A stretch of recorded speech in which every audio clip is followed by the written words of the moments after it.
క్రీస్తు యేసునందున్న నీవు సత్క్రియలు చేయుట యందు ఆసక్తి కలిగి ఉండాలి. అందుకు నిన్ను పిలిచాను.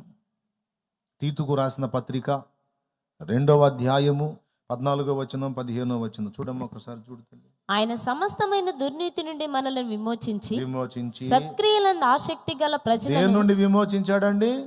సమస్త దుర్నీతి, నీతిమాలిన పనులు, నీతిమాలిన చేష్టలు, గడ్డి తినే చేష్టలు, బుద్ధి తక్కువ బ్రతుకు, ఆ జీవితం నుంచి విమోచించాడు. ఎందుకు? బాగా పోయి పొల్లాడు నాయన, బాగా పోయి మళ్ళీ అదే తంతులో కొనసాగు నాయన, బాగా కడిగా నిన్ను శుభ్రం చేశాను బాబు, బాగా పోయి బురదలో దొర్లు నాయన అనే. అరే కాదు, ఎందుకో చూడు, చదువు. సత్క్రియలందు ఆసక్తి గల ప్రజలను చదువు. తన కోసరము పవిత్రపరుచుకొని, సత్క్రియ యందు ఆసక్తి కలిగిన ప్రజలను తన కోసరము పవిత్రపరచుకొని తన సొత్తుగా చేసుకొనుటకు తన్ను తానే మన కొరకు అర్పించుకొనెను. అబ్బా, ఎందుకు అర్పించుకున్నాడయ్యా? నీలో సత్క్రియ చేయాలన్న ఆశ చూశాడట. అంటే ఇక క్రొత్త జీవితం జీవించాలన్న ఆశ చూశాడు. మరి పాత జీవితంలో పాపాలు ఉన్నాయి, వాటి సంగతి ఏంటని బాధపడతావని వాటిని కడిగి వేయడానికి తన్ను తాను అర్పించుకొని, ఇదిగో నీవు నూతన జీవితం జీవించాలి, క్రొత్త బ్రతుకు బ్రతకాలి అనుకుంటున్నావు కదా, నీ పాత జీవితం తాలూకు ఆ పాపపు ఛాయలన్నీ నా రక్తంతో కడిగేస్తున్నాను. ఇప్పుడు నువ్వు నూతన సృష్టి నాయనా. ఇక నీవు సత్క్రియలు ఏవైతే చేయాలనుకున్నావో, ఏ క్రొత్త జీవితం కోరుకున్నావో అది జీవించడానికి ఇదిగో నీకు అవకాశం ఇచ్చా, జీవించి నన్ను సంతోషపెట్టు అంటున్నాడు ఆయన.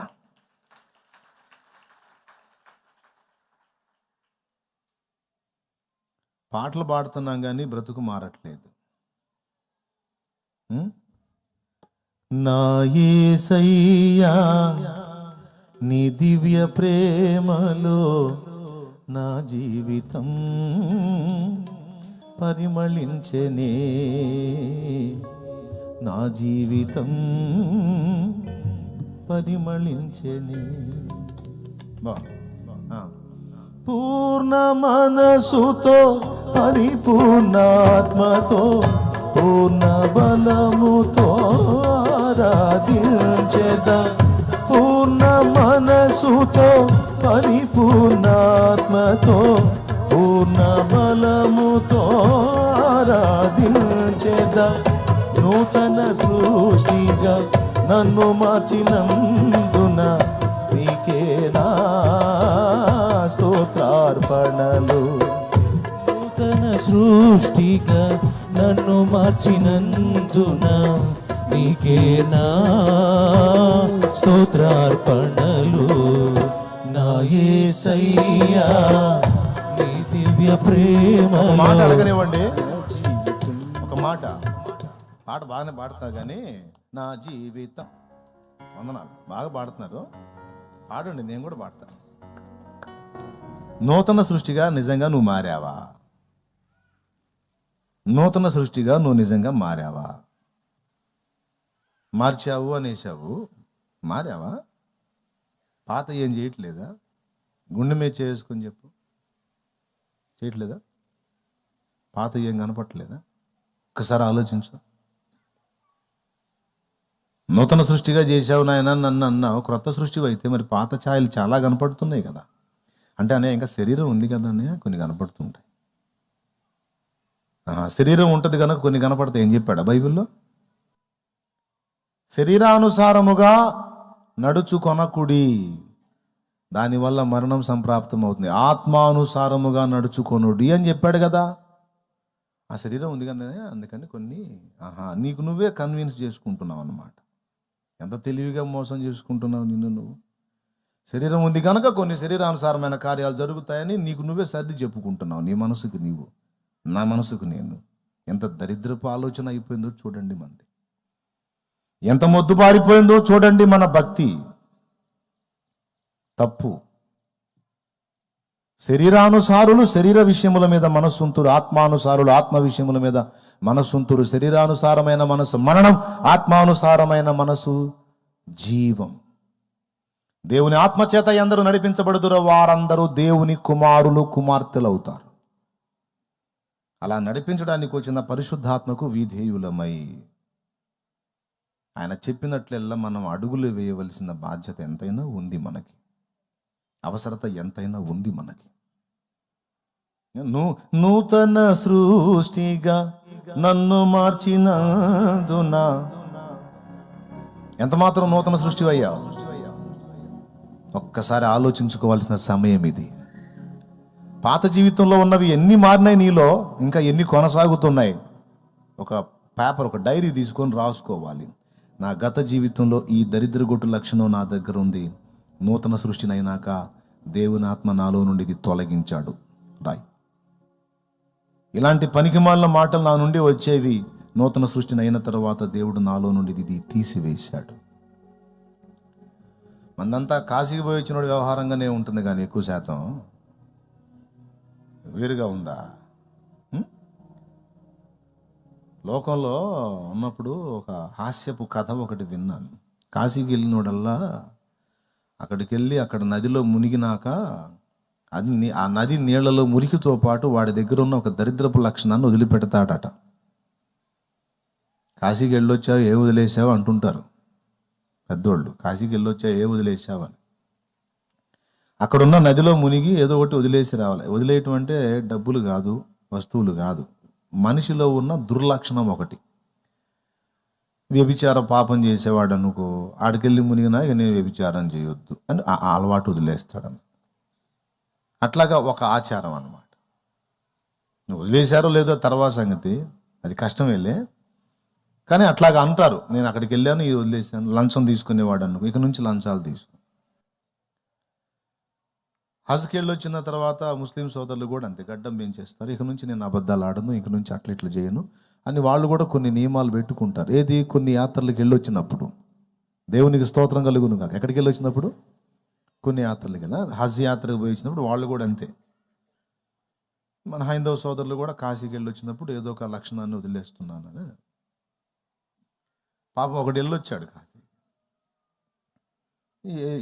వాడు తీర్మానం చేసుకున్నాడు, ఇక నుంచి నేను కోపపడను. కోపం నాలో మితిమీరిన కోపం ఉంది, అది చాలా తప్పైపోతుంది, చాలా మందిని ఇబ్బంది పెడుతుంది, ఎదుటి వాళ్ళని ఇబ్బంది పెట్టి ఆ కోపం ఇక నేను ప్రదర్శించను, ఇక కోపాన్ని వదిలేస్తున్నాను అని తీర్మానం చేసుకొని ఇంటికి వచ్చాడు.